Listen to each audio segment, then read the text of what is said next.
Bonjour, c'est Stéphanie. Aujourd'hui, on va parler des étapes indispensables lors d'un achat immobilier. N'oubliez pas que vous pouvez télécharger gratuitement mon guide pour vendre votre bien immobilier dans les meilleures conditions pour vous. Ce lien sera quelque part sous cette vidéo. Quand on décide d'acheter un bien immobilier, on peut se demander comment ça va se passer, quelle va être la chronologie des choses à faire. Donc si j'ai fait cette vidéo, c'est pour vous aider à bien comprendre les différentes étapes essentielles pour pouvoir acheter dans les meilleures conditions. La première étape, très importante, est de déterminer votre budget. C'est vraiment très important de le déterminer avant de vous lancer dans ce projet d'achat. Ça va vraiment déterminer ce que vous allez pouvoir acheter, la surface, le secteur. Ce que je vous conseille vraiment pour réussir cette étape, c'est d'aller voir un courtier parce que votre banquier peut très bien refuser de vous financer, mais notre banque le pourra.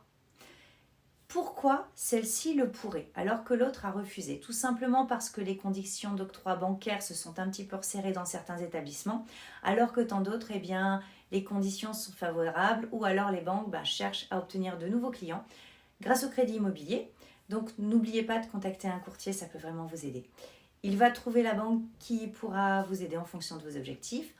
Ensuite, réfléchissez bien au secteur, c'est-à-dire entre lieu d'habitation et votre lieu de travail. Parce que si votre objectif, c'est pas de mettre une heure dans les transports en commun ou dans les bouchons, c'est vraiment important de le vérifier en amont.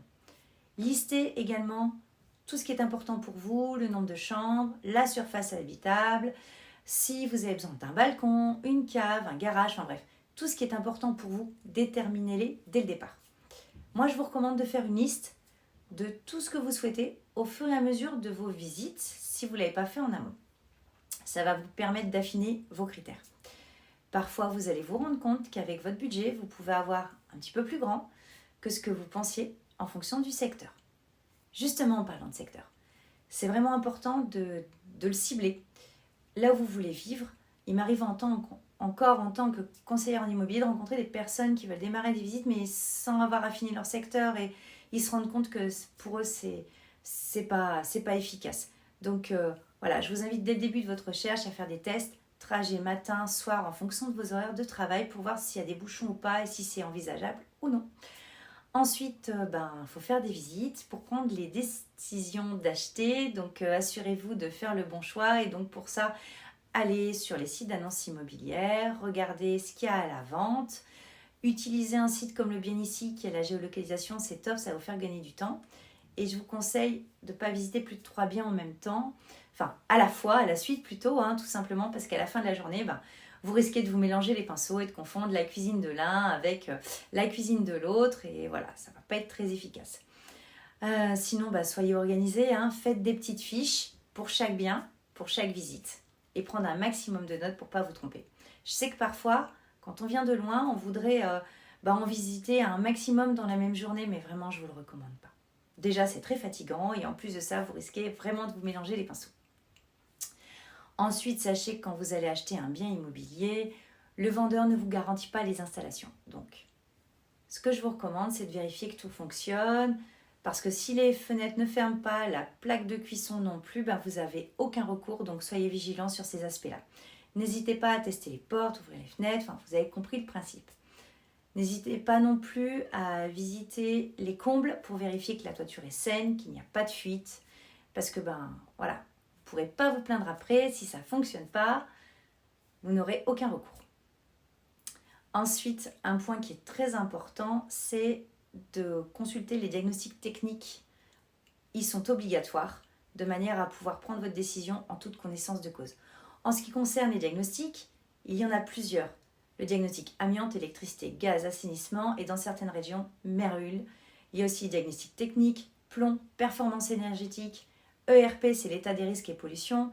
Il y a aussi diagnostic bruit, CARES pour les biens en copropriété. Bref, il y en a beaucoup et c'est vraiment important que vous les consultiez avant d'acheter un bien immobilier. Et demandez aussi s'il y a des servitudes. Ça ne pose pas tout le temps un problème, bien évidemment, mais bon, il faut le savoir pour acheter en toute connaissance de cause, encore une fois. Ensuite, si vous envisagez des travaux, n'hésitez pas de faire une visite avec un artisan parce que vous avez un budget qui a été défini. Il faut être vigilant parce que quand on achète un bien, on peut avoir des petites surprises, mais en ayant fait un maximum de vérifications. On a prévu une enveloppe budgétaire d'un certain montant, puis finalement ça a augmenté. Donc autant faire venir l'artisan pour s'assurer qu'on est dans le bon budget. Au pire, l'artisan vous annoncera des bonnes nouvelles et vous aurez un petit peu plus de sous de côté. Les gros pôles principaux de travaux quand on achète un bien immobilier, notamment une maison, c'est travaux de toiture, changement de fenêtre, changement de cuisine, salle de bain, rénover la plomberie, changement de chaufferie, travaux d'électricité. Voilà, tout ça c'est important de le prévoir avant de faire une offre d'achat. Une fois que vous avez trouvé votre bien immobilier, il faudra faire une offre d'achat écrite. C'est extrêmement important, il faut que votre vendeur la contresigne et que vous soyez d'accord sur tous les points, le prix et les conditions de vente. Et une fois que tout est signé, bien, vous n'aurez plus qu'à aller chez le notaire pour signer la promesse de vente ou le compromis de vente. Et en tant qu'acheteur, eh bien, vous savez, on a un petit délai de rétractation de 10 jours. Vous pouvez vous retirer cet achat. Mais je pense que si vous avez fait une offre d'achat et que vous avez signé un compromis de vente, c'est certainement pas pour vous rétracter. Mais bon, ça peut arriver. Il faut aussi que vous puissiez changer d'avis. Mais par contre, pour le vendeur, pour lui, c'est définitif. Il ne peut pas changer d'avis. Ensuite, il faut que vous activiez au niveau du financement. J'espère que vous avez commencé les démarches en amont.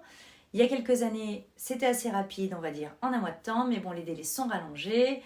Maintenant, c'est plus 60 jours. Donc voilà, activez les banques, contactez-les régulièrement. Soyez proactifs, réactifs. N'hésitez pas à les relancer. Constituez bien votre dossier du départ pour ne pas perdre de temps. Ensuite, il va falloir organiser votre déménagement. Et oui, ça va nécessiter une petite organisation. Donc, à vous de savoir si vous voulez déménager en famille, entre amis, louer un camion ou est-ce que vous voulez faire appel à une entreprise extérieure. Tout ça, ça se prévoit. Une étape extrêmement importante également, c'est de revisiter le bien immobilier avant d'acheter. Ça se fait soit la veille, soit le jour même, mais avant de passer chez le notaire et ça va permettre d'effectuer les relevés de compteur.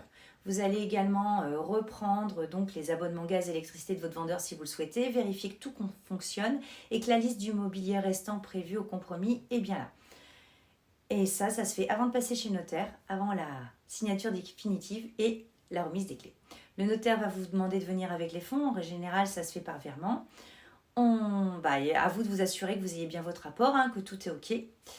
On vous demandera également votre pièce d'identité et on vous fera un appel au prorata temporis de la taxe foncière et des charges de copropriété s'il y en a. Si vous achetez en milieu d'année, vous allez régler qu'une partie de la taxe foncière. Ça, c'est bien clair. Voilà. Vous devez également régler éventuellement le fonds de travaux qui appartient au bien acheté que vous allez devoir reverser à votre vendeur. Et la dernière étape, ça sera de célébrer cet achat. Vous pourrez déboucher une bonne bouteille de champagne pour fêter ça. J'espère que cette vidéo vous aura plu. Pensez bien à mettre un petit pouce bleu, ça fait toujours plaisir. Et n'hésitez pas à actionner la petite cloche pour vous abonner, pour être informé à chaque fois qu'il y aura une nouvelle vidéo. À bientôt!